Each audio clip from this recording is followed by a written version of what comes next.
अभिलाषा 12 वाजून गेलेले आहेत. श्रावणी कुठे आहे? तिला यायला उशीर होणार आहे. मगाशी सांगितलं ना. कुठे गेली ती? अगं बाई, ते विसरले सांगायला. आता तिच्या उशिरा येण्याची आपल्याला सवय करून घ्यायला हवी. ती फक्त श्रावणी देशमुख राहिली नाही, तर सुप्रसिद्ध मॉडेल श्रावणी देशमुख झाली.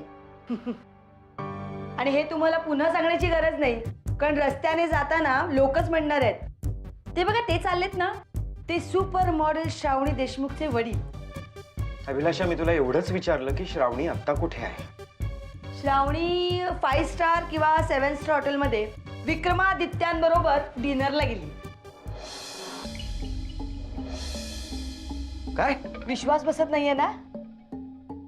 मला सुद्धा श्रावणीने जेव्हा हे सांगितलं ना डिनरचं, माझा सुद्धा विश्वास बसत नव्हता. विक्रमादित्य राजे शिर्के, केवढा मोठा माणूस. आपली श्रावणी सुद्धा लाखात एक आहे म्हणा. उगाच का त्याने तिला डिनरला बोलवलं असेल?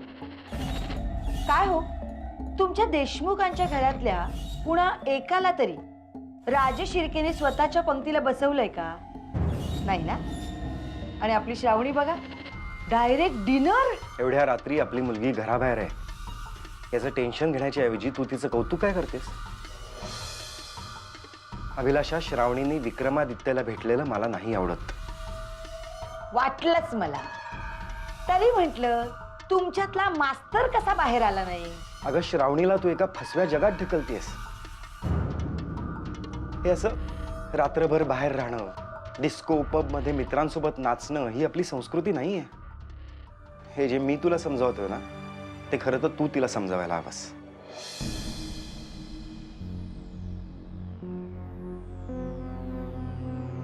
याची काय गरज आहे हे तुम्ही मला विचारताय?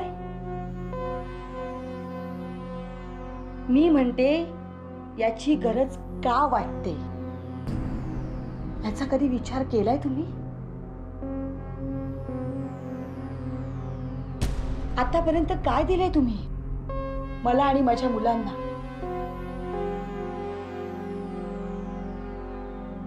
कधी काही करायचं ठरवलं तर पहिली हौस मौस त्या देवयानीची आणि साक्षीची. उरलं सुरलं तर मग माझ्या मुलांच्या वाट्याला. तेही कधी आलं तर कधी नाहीच.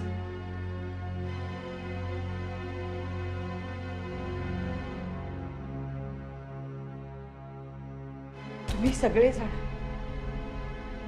सगळेजण नेहमीच तिला मागे ढकलत राहिलात. म्हणूनच ती आज सगळ्यांच्या नाकावर टिच्चून पुढे चालली.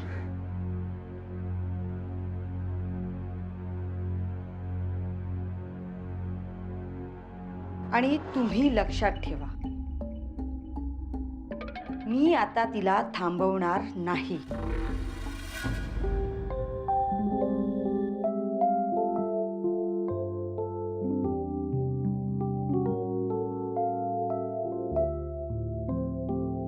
श्रावणी, आम्हाला नव्हतं वाटलं तू इतक्या सहजासहजी इथे येशील. खरं तर तू इथे एकटी आमच्याबरोबर आल्याचं आम्हाला फारसं आवडलेलं नाहीये.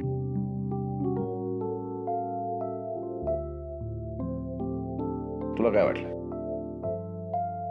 विक्रमादित्य राजे शिर्केचं पार्टनर होणं इतकी सोपी गोष्ट आहे? It's not easy. It's hard. Very hard. I know, विक्रम. आम्ही जर मनात आणलं असतं ना श्रावणी, तर आम्ही आज तुमच्याबरोबर काही करू शकलो असतो. काही. पण आम्ही असं नाही करणार. आम्ही असं नाही करणार. असं काही करणार नाही की ज्याने तुमची आणि तुमच्या घराण्याची आबरू जाईल. तुम्हाला मान खाली घालून आयुष्य जगावं लागेल. I'm sorry, Vikram. Please tell me. Do you like me? Of course, baby. Of course I like you. चला, रात्र खूप झाली. आम्ही आमच्या ड्रायव्हरला सांगून तुम्हाला घरी सोडायला सांगतो. Good night. Good night.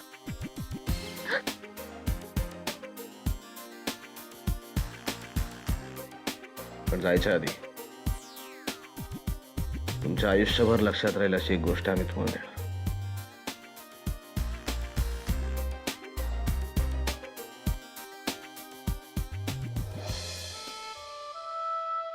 A gift for you. उघडून बघा.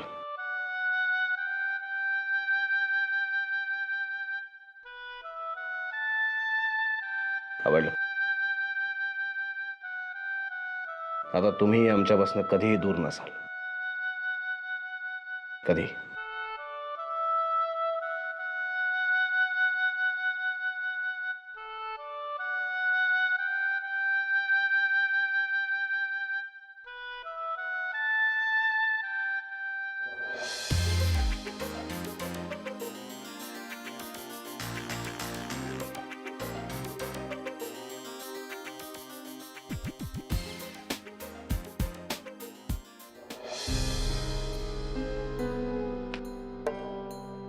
मकरंद, यावेळी इथे काय करतोयस? झोप नाही येते का? ज्याची मुलगी इतक्या रात्री घराबाहेर असते वहिनी, त्या कुठल्या बापाला झोप येऊ शकते? कुठे गेले श्रावणी? स्वतःची स्वप्न शोधायला. पण त्यामुळे आपल्या घरच्यांना काय वाटेल याची तिला काहीही फिकीर नाही. तिच्या आईनी दाखवलेल्या मार्गावरून चालली ती. पण हा मार्ग तिला कुठे घेऊन जाणार आहे याची ना तिच्या आईला फिकीर आहे ना तिला. मग अभिलाषा? ती खुश आहे, शांत झोपले ती. आपली मुलगी विक्रमादित्य राजे शिर्के बरोबर डिनरला गेली आहे याचंच तिला कौतुक. पण आता ती त्याच्यासोबत कुठे आहे, काय करते याच्याशी तिला काहीही देणं घेणं नाही. कारण तिच्या मते श्रावणीला मिळालेली एक मोठी संधी आहे, म्हणून अजूनच प्रोत्साहन देते ती तिला. आणि मी तिचा बाप असूनही तिला या मार्गावरून जाण्यावाचून थांबवू शकत नाही. हे बघ मकरंद, नाही नाही वहिनी, मला समजावण्याचा प्रयत्न नको करूस.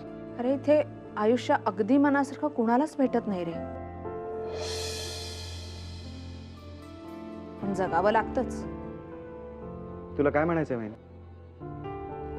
श्रावणीचं हे जे काही चाललंय ते मी शांतपणे बघत राहू? मुळीच नाही. उलट तिचा मित्र बनून तिच्याशी संवाद साध. तिची स्वप्न हीच वडील म्हणून तुझीही स्वप्न आहेत हे तिला विश्वासानं पटवून दे. मला खात्री आहे तिला तुझं बोलणं नक्की पटेल. कारण श्रावणी आता मोठी झाली आहे. चांगलं काय वाईट काय हे तिलाही कळतं. एकदा तिला विश्वासात घेऊन तर बघ. खरंच किती बरं होईल ना वहिनी असं झालं तर. होईल, असंच होईल. भीती फक्त एकच आहे, संवाद साधण्याची, विश्वासात घेण्याची वेळ टळून गेलेली नसावी.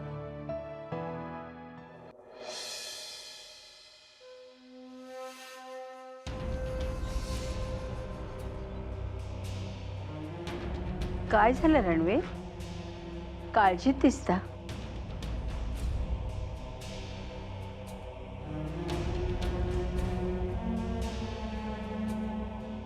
आम्हाला नीलची चिंता वाटते साईबा. त्यांच्याबद्दल तुमच्याशी बोलायचं होतं. तुम्हाला नीलची चिंता वाटते हे ऐकून आम्हाला खूप आनंद झाला. आम्ही त्यांना खूप समजावून पाहिलं. थोरले बंधू म्हणून तुम्ही समजावून बघा.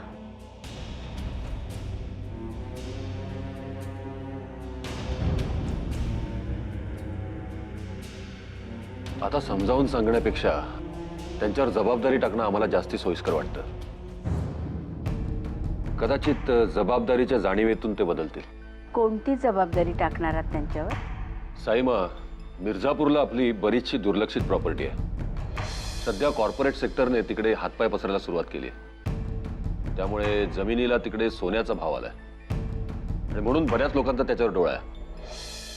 या प्रॉपर्टीवर लक्ष ठेवण्यासाठी कोणीतरी घरचं माणूस हवं. त्यामुळे मला असं वाटतंय की ह्या प्रॉपर्टीची जबाबदारी नीलवर टाकावी. तुमचं काय मत आहे? त्यांना आपल्यापासून दूर ठेवणं आम्हाला नाही पटत.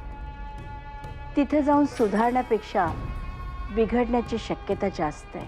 साईमा, इथे आपल्याकडे राहून तरी ते कुठे सुधारत आहेत? जेव्हा पाहिजे तेव्हा इकडे येतात, जेव्हा पाहिजे तेव्हा परत जातात. कित्येक दिवस गायब राहतात. रणवीर, पण निदान ते घरी तरी येतात ना. ही इमोशनल व्हायची वेळ नाहीये साईमा. तुमच्या अशाच वागण्यामुळं त्यांचं आयुष्यभर नुकसान होत आलेलं आहे. आम्हालाही त्यांची काळजी वाटते. आपल्या माणसांपासून दूर ठेवताना आमच्याही मनाला यातना होतात. पण त्यांचं वर्तन सुधारण्यासाठी आपल्या मनाविरुद्ध आपल्यालाही काही पावलं उचलावी लागतील. मला वाटतं आपल्या माणसांपासून दूर, वेगळ्या वातावरणात, वेगळ्या माणसात राहिल्यावर त्यांच्यात काहीतरी बदल होईल.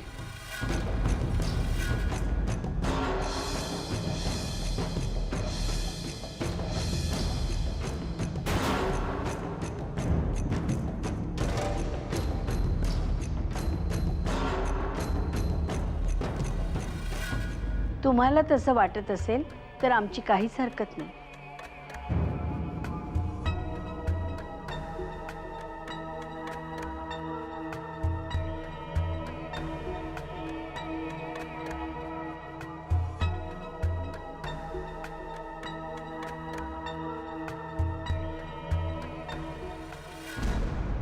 साईमा, तुम्ही आमच्यावरचा भार अगदी हलका केलात.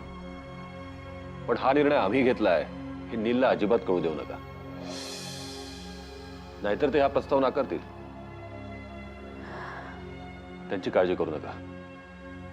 ते मिर्झापूरला गेल्यावर आपण अधूनमधून तिकडे जात राहू. लागल्यास काही माणसांना त्यांची काळजी घेण्यासाठी पाठवू.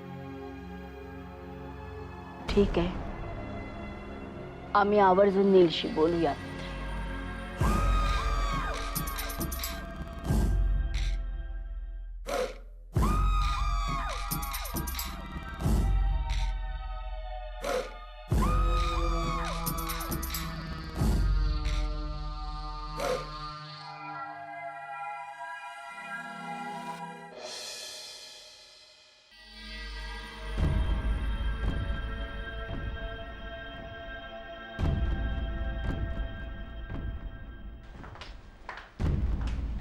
श्रावणी, अगं तुम्ही जागे आहात बाबा अजून? हो, कूल. तुम्हाला माहितीये मी आता कुणाबरोबर गेले होते? विक्रमादित्य राजे शिर्के सोबत. बाबा, काय ग्रेट एक्सपिरियन्स होता. मी असा विक्रमचा हात धरून चालले होते ना, तर सगळा स्टाफ आमच्याकडे बघत होता. आम्हाला असं झुकून सलाम करत होता. आणि ना सगळेजण माझ्याकडे असं द क्वीन ऑफ राजे शिर्के अशा पद्धतीने बघत होते. विक्रमला तर मला असं कुठे ठेवू आणि कुठे नाही असंच झालं होतं. श्रावणी, मला तुला का माहितीये का? नाही माहिती ना? कारण मी आज तिकडे श्रावणी देशमुख म्हणून नाही, सेलिब्रिटी म्हणून गेले होते. सुप्रसिद्ध मॉडेल श्रावणी देशमुख. बाबा, इतका महागडा मोबाईल तुम्ही याच्या आधी कधीच पाहिला नव्हता ना? विक्रमनीच दिलाय. हॅलो, ऑफकोर्स व्यवस्थित पोहोचले. मग बाबा, गुड नाईट. आपण ना उद्या बोलूया.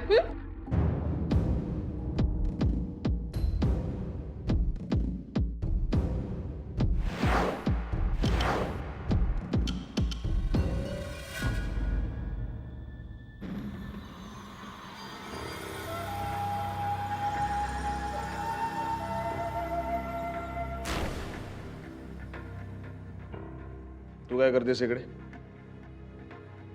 हाय, गेल्या 2 दिवसापासून तुला भेटण्याचा प्रयत्न करते. I know you are busy. काम काय? इमेजबद्दल जरा महत्त्वाचं बोलायचं होतं. आम्ही तुला याआधीच सांगितलेलं आहे की इमेजच्या गोष्टीमध्ये तू लक्ष घालायचं नाहीस. लक्ष घालत नाहीये, तुझ्या लक्षात आणून देते.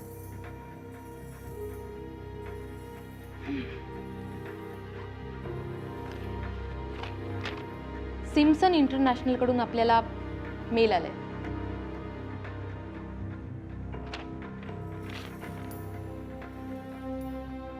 डेडलाईन जवळ आली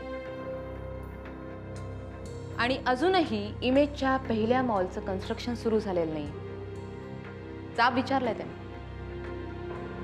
ज्यांना साथ सोडायची असते तेच जाब विचारतात.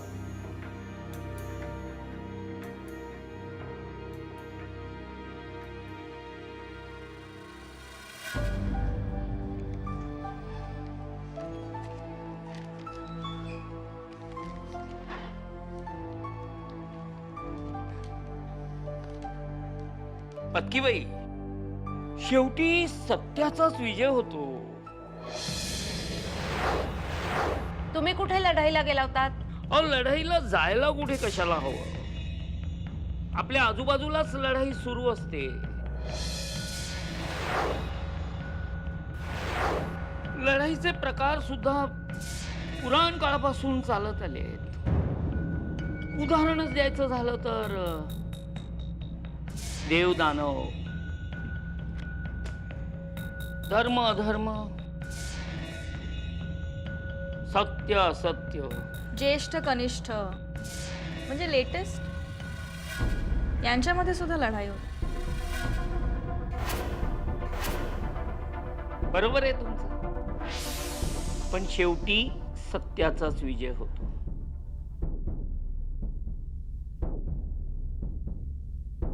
मोरे सर, अभिनंदन.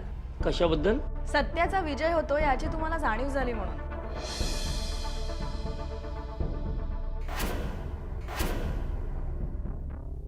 कारण लढाई अजून चालूच आहे ना.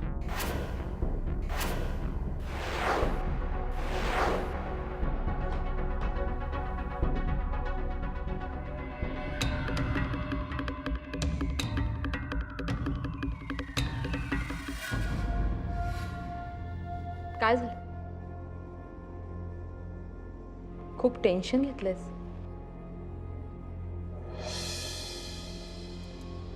हे तर होणारच होतं विक्रम.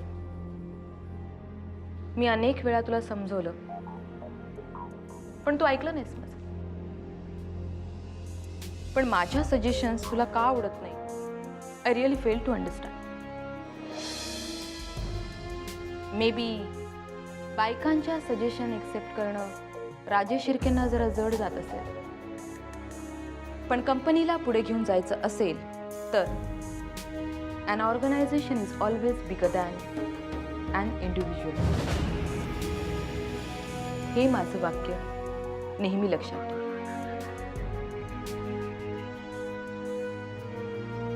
आता आम्ही काय सांगतो ते तू नीट लक्षात ठेव. तुझ्या सजेशन्स ऐकल्या जात नाहीत कारण आमच्यासाठी त्या महत्वाच्या नाहीत. आणि आमच्या या पार्टनरने पाठवलेल्या मेलचं काय करायचं हे आम्ही बघून घेऊ. पण तू आता एक गोष्ट नीट लक्षात ठेव. इमेजचा पहिला मॉल हा शाळेच्या जागेवरच उभा राहणार. आणि आत्ताच आमचं बोलणं हे शाळेची इमारत ढासळण्याची सुरुवात आहे. गेलात तरी चालेल.